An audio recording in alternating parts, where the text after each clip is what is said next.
Соғыстан қайтқан жігіттің көзіне әйелі шөп салады.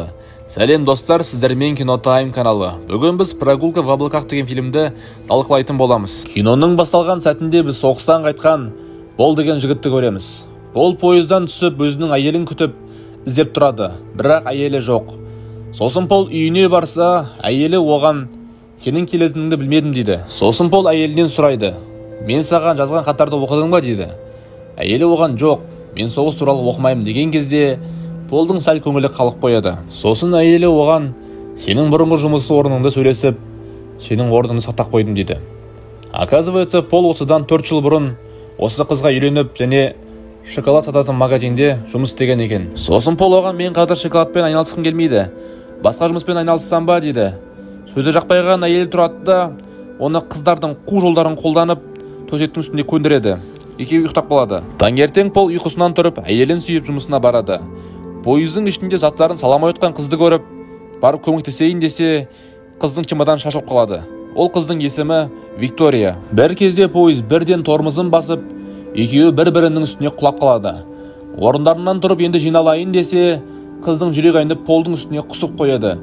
Сөйлеп жігіт жаңағы киімдерін барып жуайын десе, екеуінің билеттері ауысып кеткенін түсінеді. Сосын орнына барып, қыздың ұйықтап қалғанын көріп, үндемей отыра береді. Сөйтіп пойыздан түсіп, автобусқа барып отырайын десе, оның да ішінде бағанағы Виктория отыр екен. Қыз одан ұялғаннан кешірім сұрап, «Қайда барасың?» дейді. Жігіт оған өзінің баратын жағын айтса, қыз оған күліп: «Сен оған пойызбен ақ бара алатын едің ғой» дейді. Ал жігіт болса: «Менің билетім тек қана жаңа жерге дейін ғана» дейді. Сосын қыз екеуінің билеттері ауысып кеткенін түсініп, қатты ұялып тағы да кешірім сұрайды. Бір кезде бұзақы жігіттер келіп, қызға тиісе бастайды. Сосын Пол соғыстан келіп, күші тасып тұрғаннан кейін екеуін де бірінен кейін бірін лақтырады.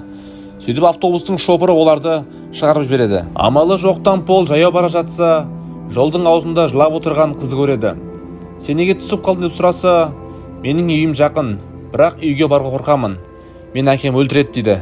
Қыз оған: «Мен бір профессорға ғашық болып, аяғым ауыр болып қалды» дейді. «Бірақ профессор мені алдап тастап кетті» дейді. Сосын Пол: «Онда мен сенің күйеуің ретінде барып, келесі күні кетіп қалайын» дейді. Сөйтіп екеуі Викторияның үйіне келсе, мылтықтың дауысы естіледі. Ол Викторияның әкесі екен.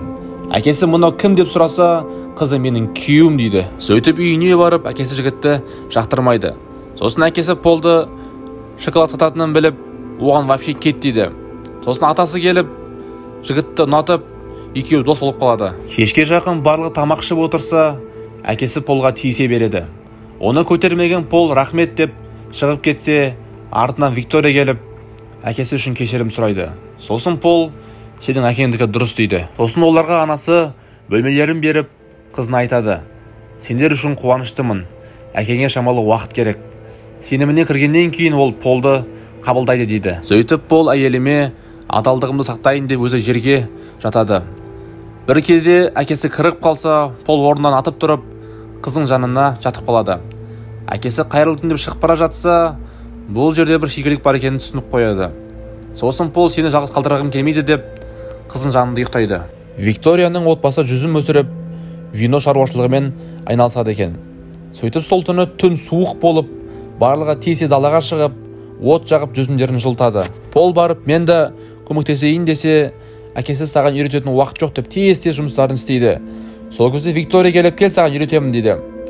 Екеуі үйреніп, және екеуінің арасында бірдеңе бар сияқты. Сөйтіп таңертең Пол «Мен кетейін» деп кетіп бара жатса, атасы Дон Педро шығып, Полға: «Сен бүгін қал, өйткені бүгін біз үшін ең қуанышты күн» дейді. Сол күні Викторияның ағасы келіп, Пол екеуі жақсы дос болып қалады. Сөйтіп олар барлықтары жиналып, жүзімдерін теріп, виноларын жасауға шығады. Олардың дәстүрлері бойынша тек қана ерлі-зайыптылар ғана жалаң аяқ кіріп жасай алады екен. Сөйтіп олар барлығы қуанып билеп жатса, Виктория мен Пол кішігірім сүйісіп қалады. Сосын екеуі бөлмелеріне барып, ары қарай жалғастырайын десе, Пол тормоз болып: «Менің әйелім бар» дейді. Сосын Виктория сәл ренжіп қалады. Сөйтіп Пол киініп кетейін десе, Виктория өзін жайсыз сезініп қалғанын көріп, оған көмектесейін деп тағы бір күнге қалады. Бірақ Пол түнде кетіп қалып, таңертең қалада бір той болып жатқанын көреді. Оказывается, Викторияның отбасы бүкіл қалаға өздерінің виноларын таратады екен. Сол кезде Виктория Полды көріп қалады. Екеуі сөйлесіп тұрған кезде әкесі келіп сендерді бүгін үйлендіреміз дейді. Сосын Виктория барлығына бар шындықты айтып қояды. Әкесі қатты жынданады, ал Пол болса өзінің үйіне кетіп қалады. Машинаның ішінде бара жатса, Полдың түсіне соғыстағы оқиғасы кіріп, және Виктория баласы үшеуі бірге бақытты болып жүргенін көреді. Пол үйіне келсе, әйелін басқа жігітпен көріп қалады. Сосын әйелі ажырасамыз деген қағазды берген кезде, Пол жылаудың орнына қатты қуанып, бақытты болыңдар деп кетіп қалады. Өйткені Пол Викторияны шын жақсы көреді екен. Сөйтіп Пол қыздың үйіне барса, есік алдында ішіп алып, жынданып отырған әкесін көреді. Әкесіне барып, мен сенің қызыңды шын жақсы көремін, ал баланы өзімнің балам сияқты асыраймын десе, әкесі жынданып Полға отты лақтырған кезде ол дұрыс ұшпай, бүкіл ағаштың барлығын жағып жібереді. Сөйтіп барлығы шығып, жиналып, отты бірақ өшіре алмайды.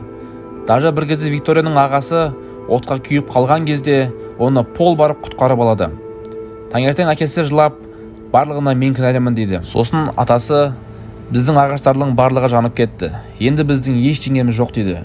Бір кезде Пол барып бір жүзімнің тамырын тауып алып, әкесіне алып келеді. Әкесі біздің тағы да жолымыз ашылды деп, Полды өз отбасына қабылдайды. Пол барып Викторияның саусағына жүзігін тағады. Барлығы бақытты. Осымен фильм бітті. Достар, фильм ұнаған болса лайк басып, подписка істеп, комментарийде өз ойларыңызбен бөлісіп кетіңіздер.